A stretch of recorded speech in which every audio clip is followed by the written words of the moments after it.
Pipe line తీసుకొచ్చారు మంత్రిని కాన్స్టిట్యూన్సీకి. కనీసం ఒక్క గుంటకన్నా నీళ్ళు ఇచ్చారు ఎక్కడన్నా? దానికన్నా ముందు చిన్న కాళేశ్వరం ప్రాజెక్టు స్టార్ట్ అయింది పైప్ లైన్, దాదాపు 70% నిర్మాణం పూర్తయింది. దాన్ని కనీసం మరి దాన్ని పూర్తి చేయాలన్నటువంటి ఆలోచన మీకు ఉండాలిగా. దాన్ని ముట్టుకోకపోతుంది. పెద్దపల్లి నియోజకవర్గాన్ని వదిలేస్తుంది, రామగుండం వదిలేస్తుంది. రామగుండం నియోజకవర్గంలో తలాపుకు సముద్రం ఉంటుంది, ఒక్క సుక్క నీళ్ళు ఇవ్వకపోతారు అక్కడ. ఇక్కడ ధర్మపురి నియోజకవర్గానికి ఇవ్వకపోతుంది. మీరు ఏడ నీళ్ళు ఇచ్చిరో అది మీ విచక్షణకే మేము వదిలేస్తా ఉన్నాం.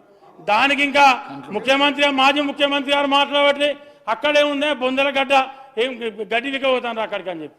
ఏం దిగబోతాను అంటే మరి మీరున్నప్పుడు ఏం మిక్టాను వేరు అక్కడికి, మీరు అధికారంలో ఉన్నప్పుడు ఏం మిక్టాను వేరు అక్కడికి. ఎలా దేనికోసం వేరు మీరు అక్కడికి? ఇప్పుడు మాట్లాడేటప్పుడు కొంచెం ఆలోచన ఉండి మాట్లాడాలి, మాట్లాడే పద్ధతి ఉండాలి మాట్లాడటానికి. ఇవాళ నోరుందని చెప్పి ఏది పడుతుంది మాట్లాడితే అయిపోతా? అవునా నీ ముఖ్యమంత్రి చెప్పు, మాజీ ముఖ్యమంత్రికి ఇవాళ నల్గొండలో మీటింగ్ అంటే ఏం బిక్కాను వేనంటాడా?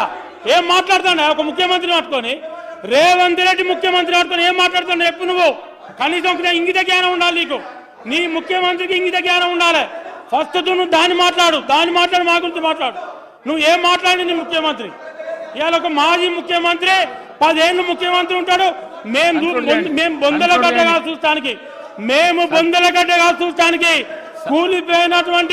కుంగిపోయినటువంటి మేడిగడ్డను చూస్తానికి మేము పోయినాం. మా ముఖ్యమంత్రి గారి ఆధ్వర్యంలో, రేవంత్ రెడ్డి గారి నాయకత్వంలో మేము దాన్ని చూసి మీరు ఏదైతే ఈ రాష్ట్ర ప్రజలను, ఈ రాష్ట్ర రైతాంగాన్ని ముంచి కాళేశ్వరం ప్రాజెక్టును ఏటీఎం లెక్క పెట్టి దోసుకున్నారో, ఆ దోసుకొని ప్రాజెక్టును ముంచిండ్రో, ఆ ప్రాజెక్టును చూడడానికి ప్రజలకు తెలియజేయడం కోసం, ఈ రాష్ట్ర రైతాంగానికి తెలియజేయడం కోసం మేము అక్కడికి. కానీ మీ లెక్క నోరుందని చెప్పి ఇష్టం వచ్చినట్టు మాట్లాడలే. మీరు నోరుందని చెప్పి ఇవాళ ఇష్టం వచ్చినట్టు మాట్లాడితే ఇక్కడ చూసుకుంటా పడటానికి ఎవరు ఇక్కడ లేరు, సిద్ధంగా లేరు. మీరు ఒక్కటి మాట్లాడితే 4 మాట్లాడే దమ్ముంది, 4 మాట్లాడే శక్తి ఉంది. మీరు ఏలు పెడితే మేము కాలు పెడతాం.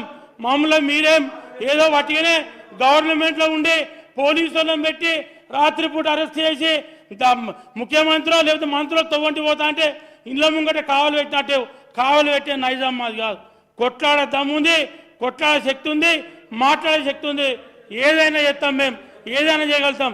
ఇట్లా వాటిగానే మైకులు ముంగట పెట్టుకొని ఏదో ఉనికిదంపుడు ముచ్చట్లు మాట్లాడే అవసరం మాకు లేదని చెప్పి ఈ సందర్భంగా ఇస్తూ నాకు మాట్లాడే అవకాశం ఇచ్చినటువంటి మా పెద్దలు గౌరవనీయులు మా స్పీకర్ గారికి ప్రత్యేక ధన్యవాదాలు, కృతజ్ఞతలు తెలియజేస్తూ ముగిస్తా ఉన్న. పాయల్ శంకర్ గారు.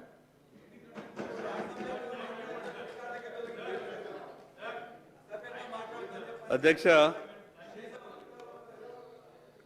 మాట్లాడే అవకాశం ఇచ్చినందుకు మీకు ప్రత్యేకంగా ధన్యవాదాలు. పాయల్ శంకర్ గారు ఒక్క నిమిషం.